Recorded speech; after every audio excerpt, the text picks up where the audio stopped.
JP Nadda क्या कुछ कह रहे हैं, सुनिए। 2014 में जब नरेंद्र मोदी जी भारत के यशस्वी प्रधानमंत्री बने और जब 2019 में आपने दोबारा उनको भारत का प्रधानमंत्री बनाया तो उनकी इच्छा शक्ति ने और अमित शाह की रणनीति ने धारा 370 को धाराशाही कर दिया और संवैधानिक दृष्टि से जम्मू कश्मीर को एकीकृत कर दिया। यह काम किसी और ने नहीं किया, भारत के यशस्वी प्रधानमंत्री नरेंद्र मोदी जी ने किया। मैं आपको जब ये जम्मू के साथ अटूट रिश्ता याद दिला रहा हूं तो बहुत से लोग हमारे हैं जिनको याद होगा 1992 में 1992 में मुरली मनोहर जोशी जी के साथ भारत के यशस्वी प्रधानमंत्री नरेंद्र मोदी आए थे।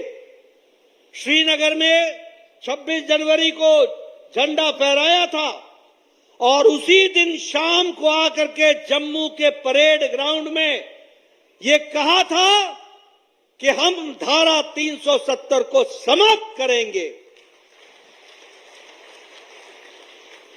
आज ये हम सबके लिए कितनी खुशी का विषय है कि धारा 370 समाप्त हो चुकी है और आज हम एकीकृत तरीके से संविधान के दृष्टि से एक विधान, एक निशान, एक प्रधान, इसके तहत चुनाव हो रहा है। इसको भी हमको ध्यान में रखना चाहिए। मैं यहां आया करता था, मैं याद इसलिए आपको दिला रहा हूं क्योंकि चुनाव के ये मुद्दे हैं। मुझे याद है मैं 2010-11 में आया था नितिन गडकरी जी के साथ। यहां 3 दिन हमारी कार्यकारिणी चली थी और मुझे उस समय जम्मू कश्मीर की समस्या का निवारण करने के लिए एक समिति में आने का मौका दिया गया था। मैं यहां आया था, सच शर्मा के साथ मैं पुंछ गया, राजौरी गया, डोडा गया, किश्तवाड़ गया, सारे इलाके घूमे, लोगों का दुख दर्द समझा और जो बॉर्डर पर रहने वाले लोग हैं उनकी तकलीफों को समझने का प्रयास किया।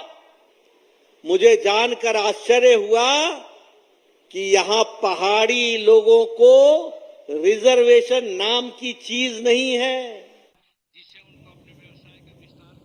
तो आप सुन रहे थे बीजेपी के राष्ट्रीय अध्यक्ष जेपी नड्डा को, जो एक जनसभा को संबोधित कर रहे थे और बताया कि किस प्रकार से कश्मीर की तस्वीर बदली, धारा 370 को किस प्रकार से